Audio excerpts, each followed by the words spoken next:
This is a mass gathering, not for cash, but for a good cause. இப்ப அரசியல் களத்துக்கு என்ன அழைச்சிட்டு வந்திருக்கிறீங்க. ஒவ்வொரு வீட்டில் இருக்கிற ஒரு மகனா, அண்ணனா, தம்பியா, தோழனா, உங்கள ஒருத்தனா, உறவா, நட்பா, உங்க விஜய் களத்துக்கு வந்துட்டா. பக்கா பிளானோட, பப்ளிக் இன்ட்ரெஸ்டோட, பவர் பக்கத்தில் இருக்கிற கூட்டம்.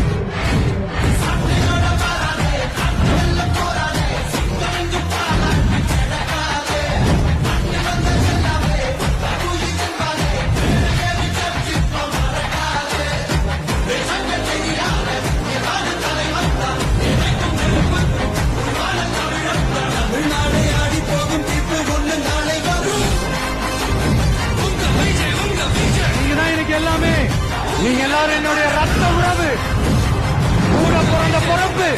என்கிட்ட இருந்த உங்களையும் உங்ககிட்ட இருந்து என்னையும் எந்த சக்தியாலும் பிரிக்கவே முடியாது.